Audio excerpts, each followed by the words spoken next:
¿Cómo surge este proyecto? Ya vengo con una experiencia en medios de comunicación, siendo fotoperiodista, como colaboradora en varios espacios de comunicación autogestivos y operativos. También incluye mi proceso de recuperación identitaria. Entonces, este espacio nació ya casi fines de 2019, en el marco del golpe de Estado en Bolivia, a que lo que sucedía en ese contexto era que había un cerco mediático allá y muchos se han manifestado en las calles reivindicando su identidad cultural, de Bartolina Sisa.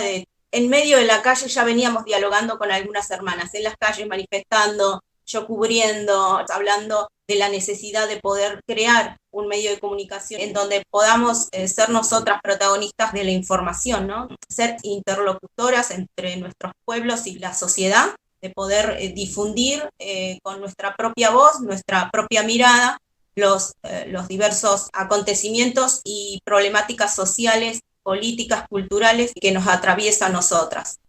Entonces, y a principios de 2020 ya teníamos un proyecto armado desde la televisión, ¿no? Con una propuesta audiovisual, porque tiene que ver también con la visibilización, buscar que seamos visibles, buscar que se vea nuestros rostros, que oigan lo que tenemos para decir, ya sea como tenga que serlo, pero nosotras tomar los medios. Por eso usamos esos lemas también, tomar los medios, ocuparlos, porque no tenemos que pedir permiso, sino que tenemos que empezar a generar los proyectos y hacerlos.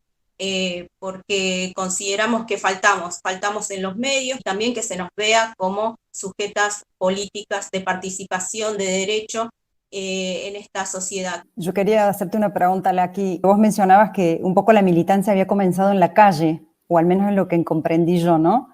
Y después esta militancia como que me dio la sensación que no les pareció como que era suficiente, ¿no? Que había una necesidad de estar más visibles más allá de la calle.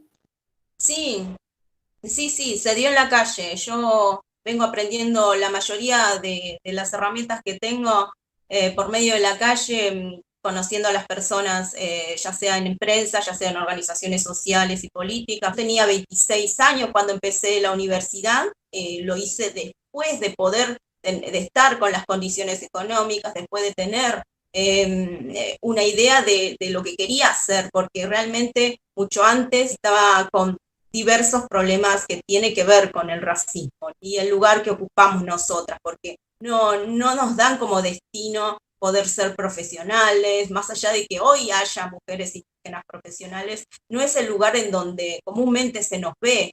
Nosotros tenemos los lugares relegados al servicio, a lugares en donde nos puedan dominar, donde nos puedan precarizar. Entonces yo venía con una idea de que mi lugar no era un lugar académico. Para mí era un desafío poder entrar a una universidad.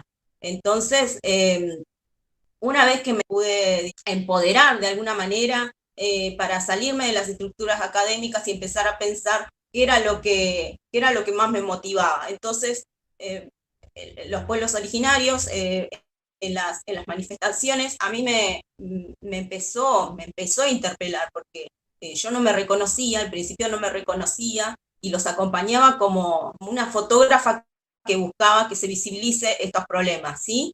Porque arranqué así, no siendo fotógrafa con títulos, sino que teniendo una cámara que lo usaba para fotografiar artículos, para hacer la gráfica, porque yo era una diseñadora. Entonces, bueno, ¿por qué no buscar por otro lado que pueda construirme a mí en mi interior y también ayudar a quienes yo considere que se necesita, digamos, una mano? Entonces, bueno, se fueron, digamos, dando todas las condiciones para llegar en algún momento a poder crear un espacio de comunicación, siendo en la calle el lugar de formación, las manifestaciones, los actores sociales, las discusiones, los problemas que surgían con los posicionamientos políticos, todo se veía en la calle. Me parece muy importante que empecemos a trabajar con la visibilidad de las personas de los pueblos originarios, porque no se los escucha, se los invisibiliza y muchas veces esto está muy naturalizado. Yo estuve en medios de comunicación alternativa, autogestivas, cooperativas, hace ya más de 10 años, más de 15 años, digamos, que estoy en este camino. Y me doy cuenta que hay muchas naturalizaciones racistas, nos relegan hacia un lugar y nunca en un lugar político, nunca en un lugar en donde se nos respete, donde se nos valore, donde no se nos tengan en cuenta. Están presentes siempre en las manifestaciones. ¿Y cómo es posible que no se los vea como actores activos de luchas políticas? Y no se las ve. Entonces, bueno, y esto pasa en Buenos Aires, o sea, los pueblos originarios están en Buenos Aires, están en la ciudad y salen a manifestar y salen a luchar por sus derechos. Los alternativos, independientes, autogestivos, cooperativos intentan visibilizarlo, pero siguen muy atrás. Y bueno, y ustedes tienen la característica, ¿no? De mujeres indias y urbanizadas, ¿no? En un espacio bien concreto. Y al mismo tiempo, Telecisa también funciona como un espacio donde ustedes se encuentran, ¿no? Y donde se acompañan en ese proceso necesario de autorreconocimiento. Es como que hay como dos grandes propósitos o dos grandes fuerzas, digamos, que es hacia el exterior, pero también hacia el interior mismo de ustedes. Este espacio no es exclusivamente para comunicadoras profesionales, más allá de que aquí algunas somos, no es un espacio para profesionales periodistas, ni comunicadoras, con ningún título, no es exclusivo, ¿sí? Cuando yo me di cuenta que había que romper algo, era justamente los roles en los que nos ubicaban. Y entiendo bien que el rol de interlocutora no es muy común para los pueblos y naciones indígenas. Entonces, ¿yo qué iba a estar exigiendo para que se sumen a este espacio? Tenemos un proyecto que es nuestro objetivo de poder formar, de poder socializar, mejor dicho, nuestras herramientas y nuestros saberes para que las hermanas puedan saber elegir qué quieren comunicar. Entonces, eso es acompañamiento también, es un acompañamiento porque nosotras sabemos que venimos golpeadas, que venimos con heridas, venimos con traumas, venimos con muchos dolores. Entonces, nosotras sabemos a quienes estamos recibiendo y estamos dispuestas eso, a acompañar. Este señalamiento en torno a la calle generalmente aparece, digamos, en nuestro sentido común, en nuestra cabeza, más asociado al lugar de la inseguridad, de la peligrosidad, etcétera, etcétera, y ustedes lo reivindican, ¿no? Como un lugar donde se hace visible, ¿sí? Algunas demandas y también como un lugar, digamos, desde donde actuar. Interesante también hay como ubican en la experiencia al calor, digamos, también de un contexto político como el golpe en Bolivia, ¿no? Este reconocimiento como actores sociales, ¿no? Capaces de poder, bueno, actuar, digamos, también en ese marco y en ese contexto. Pero me había quedado con algunas cositas ahí anotadas, esta reivindicación de lo indígena, ¿no? Porque también algo que hemos charlado ahí en la cátedra con las compañeras y compañeros estudiantes, es esto, ¿cómo es esto de lo indígena, digamos? Incluso está bien dicho, lo indígena es lo originario, ¿no? Aparece ahí el modo políticamente correcto de ser nombrado algo. También interpelar a la sociedad, porque ¿cuántos de aquí a nuestro alrededor viven ocultando su identidad cultural? Porque bueno, en la estructura colonialista, el racismo estructural pesa mucho y nosotros vivimos con esa mochila, vivimos con una mochila de prejuicios, de discriminación, de odio, y no es fácil decir soy quechua o soy guaraní o soy goya, aymara, no es fácil. Y más en los tiempos, y además según la época también, porque, bueno, yo he vivido mucho la época de Menem y el racismo en aquellos tiempos fue tremendo, era una violencia explícita. Hoy continúa la violencia, hoy continúa la discriminación y el racismo, pero de aquellos momentos cuando yo era una niña, era que te peguen en la esquina, era que vos te asomabas a la calle y te gritaban boliviana de mierda, vivías todo el tiempo con esa carga, ¿no? Y no solamente en la calle, en las escuelas, en las instituciones, en todos los lugares donde ibas, te marcaban el lugar, ¿no? El lugar que correspondes. Y no estaba bueno, se sufría bastante. Y eso deja muchas marcas, en el alma, en el cuerpo. Por eso yo considero importante poder reivindicarse desde la nación, desde el pueblo propio, ¿no? De la familia. Bueno, yo quechua, reivindico, digamos, la nación, el pueblo de mi familia, y que tiene una historia de migración, de desplazamiento, desde el cerro, desde Potosí hasta aquí, con una historia muy fuerte de racismo. Y me involucra y me empuja de alguna manera a decir todo lo que han vivido, no solo ellos, sino que como miembros, ¿no? De pueblos originarios, y continuar con esa lucha, no mirar para otro lado. También reivindicamos para sanar y para dejar esa mochila y decir, me siento orgullosa de ser quien soy. Bueno, hay diferentes categorías. Aquí nosotros reivindicamos mucho en términos políticos india o indígena, y en otros lados se sigue utilizando aborigen, depende del territorio, depende del lugar, cómo lo toman, cómo se lo apropian. Me parece que eso siempre, si está bien o está mal, va a depender siempre del territorio y el motivo, ¿no? La verdad que, bueno, qué camino el del autorreconocimiento. Y me preguntaba, en esta reivindicación que ustedes transitan y militan, digamos, ¿cómo habla o cómo dialoga esto con sus padres y con sus abuelos, digamos? Esa era una pregunta, y después también querría que si podíamos conversar un poquito también, bueno, con lo que es el espacio universitario, ¿no? Que forma el espacio universitario, forma parte evidentemente de la sociedad, es otro actor, tiene sus roles, ¿no? Y generalmente ha sido un ámbito, sigue siéndolo, ¿no? Muy academicista, ¿no? Donde descolonizarlo es un proceso, ¿no? Y hoy por hoy se habla mucho de la idea de abrir el saber académico a otros diálogos, ¿no? Y el sueño el desafío es convertir el espacio académico en un espacio pluricultural. Familiar, ha tratado de mantener ciertas prácticas culturales dentro de mi casa. De mi madre y mi padre hablan quechua, pero entre ellos. Algunas palabras las entiendo, sí, las reconozco, eso sí, pero no sé hablar porque no me lo han transmitido. Y esto es algo que se repite mucho. Una vez que yo me asumí con mi identidad cultural, era empezar a hablar con la familia, ¿no? Y empezar a compartir esas cosas que antes no lo hacía, por esto del prejuicio, por esto de la discriminación y el racismo.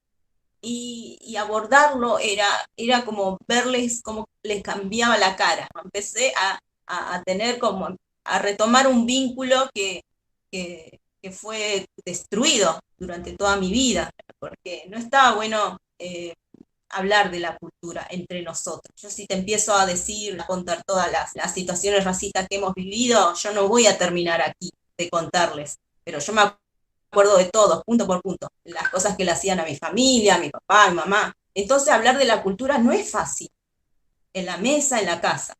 Entonces, una vez que yo asumí, empezamos a compartir. Les comentaba, voy a ir a la ceremonia de la Pachamama. Y les cambiaba la cara. Era como que estábamos recuperando algo nuestro.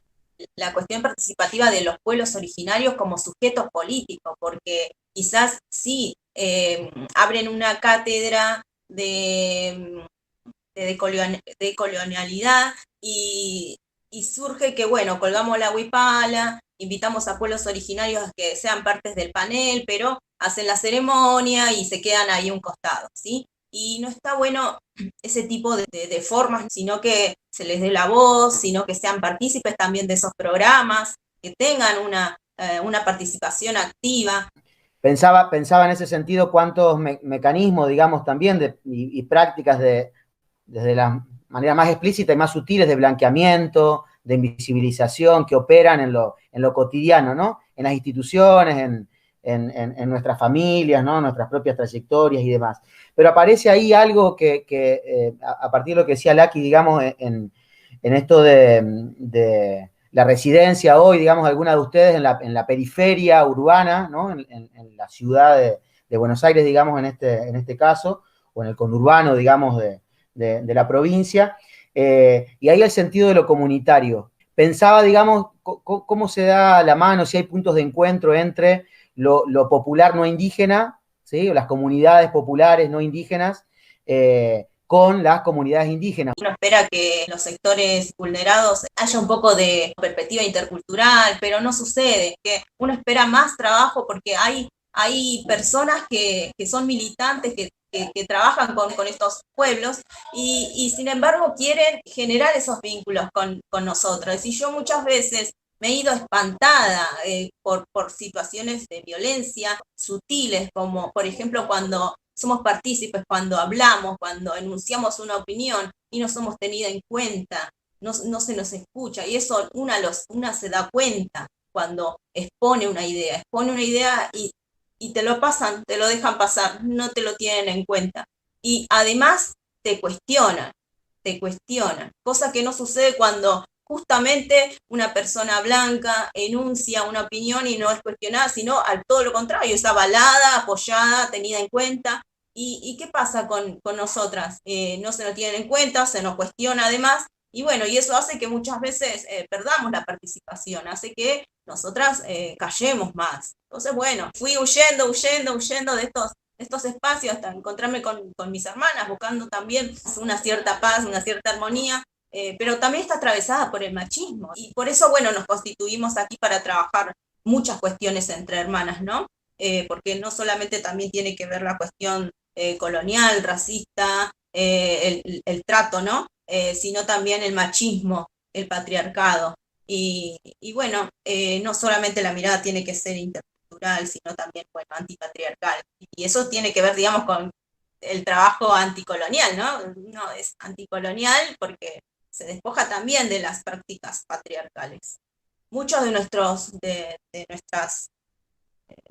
pueblos migrantes están bajo estas organizaciones políticas populares y no se trabaja mucho la cuestión de la identidad. Siguen viviendo bajo la colonización eh, y, y hay algo que hay que hacer allí, porque siguen siendo personas oprimidas, siguen siendo que hay que trabajar mucho la cuestión de la identidad cultural en las organizaciones populares, que no se lo abordan. Para ir cerrando, yo quería preguntarles, bueno, ¿cuáles son las proyecciones de Telesisa?